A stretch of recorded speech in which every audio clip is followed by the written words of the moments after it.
नमस्ते, हमेशा खुश रहो बिटिया.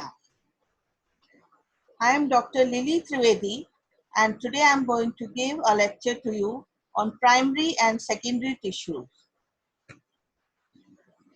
Now, this lecture is for BSc B.Ed 4th semester. The paper is Anatomy, Ecology and Evolution and the topic today is functions of primary, vascular and secondary tissues. Now we all know what are tissues. As you all know, when we study plant anatomy, we study the gross internal structure of an organism. And the plant anatomy is the study of plants. And when we deal with the tissues, tissues are a group of similar or dissimilar cells with similar functions and common origin. So now we have divided the tissues according to their level into on tissues accordingly. The epidermal tissues, they are protective in nature.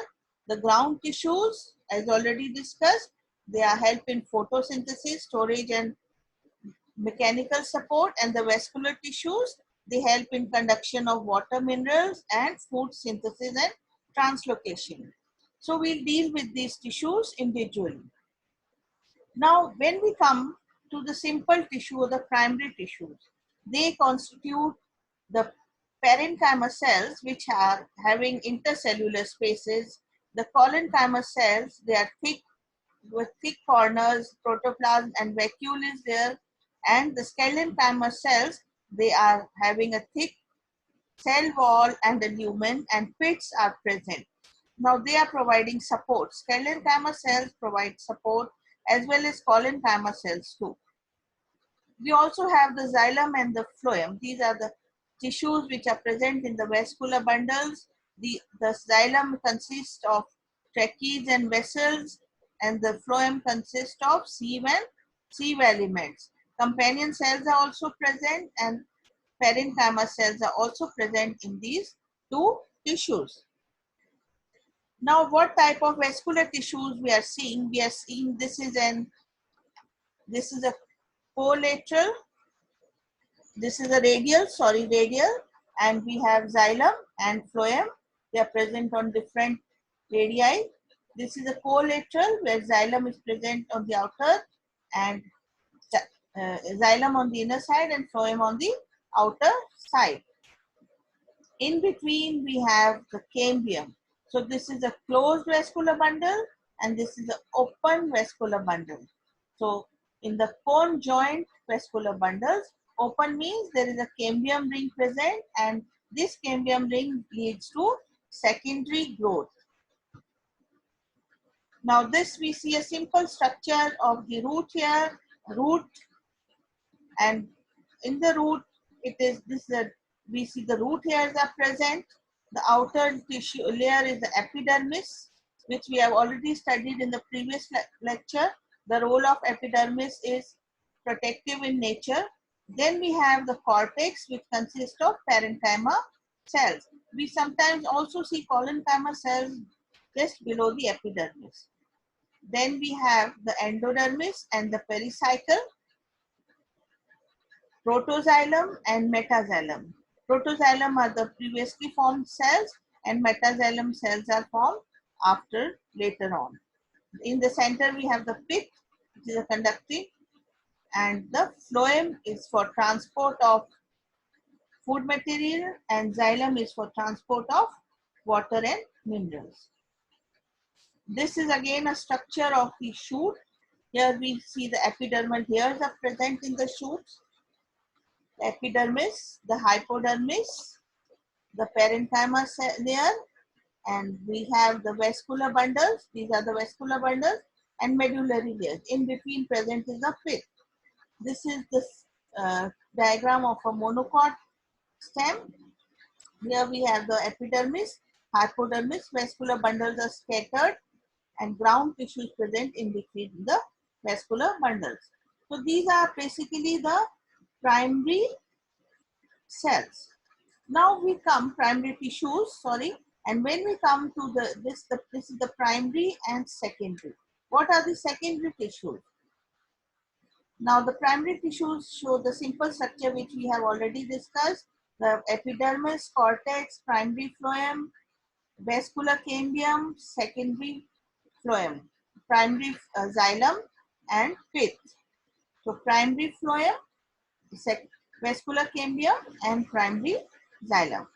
Now, when the secondary growth starts, the reason for the secondary growth is it causes the girth or the width of the plant to increase. The primary tissues cause the plant to increase in height and secondary tissues cause the plant to increase in girth. After the secondary tissues are formed during secondary growth, we have the medullary rays, the secondary xylem and the secondary phloem formed just out adjacent to the vascular cambium. So here you see the cambium ring and secondary xylem is on the inner side and secondary phloem is on the outer side. Now as the plant grows, we find that the secondary primary xylem gets crushed in on the inner side and secondary phloem, primary phloem on the outer side, it gets crushed. So as the plant grows, the primary structures are crushed. Now this is a diagram which I have taken from one book, and as you can see the details here. Now this shows the Cucurbita maxima stem. Xylem are these big cells. They consist of xylem vessels toward the inside, and the smaller cells on the outside, these are the phloem cells. So xylem cells transport water and nutrients from the root to the rest of the plants, and they are dead at functional maturity. Phloem cells, what do? They transport sugars and other organic compounds from the photosynthetic tissue to the rest of the plant. So here you can see the epidermal cells, and this is the vascular bundle. So I think this is a very clear picture. Now, as discussed, what is the primary growth? It occurs at the tip of the stem and roots, and it is a result of rapidly dividing cells of the apical meristem that is present either at the root, at both root and shoot. So the primary growth enables the plant to continuously grow. Now, what can be the motivating force? Sunlight for shoots and water for roots. And the influence of apical buds is known as apical dominance, and those which grow from the sides are axillary buds. Now we have some plants growing in very tall height like coniferous trees. They are having strong apical dominance. If you remove the apical bud, the axillary buds get dominant, and then we have the branching, and it gives a bushy shape to the plant. Now, in the secondary growth, the thickness of the stem increases. So this is due to lateral meristem activity. In herbs, lateral meristem is not present, and the lateral meristem includes the vascular cambium. And in woody plants, what happens? The cork cambium is also present, and it is located just outside the primary xylem and interior to primary phloem. So cells of vascular cambium divide to form secondary xylem on the inside and secondary phloem on the outside. And the thickening is called secondary growth.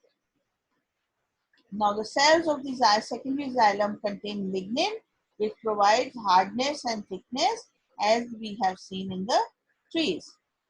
In woody plants, cork cambium is present as a lateral meristem. It produces cork or bark. As we have seen in plants, the bark which can be peeled off easily, it contains suberin. What is suberin? It is a substance which repels water.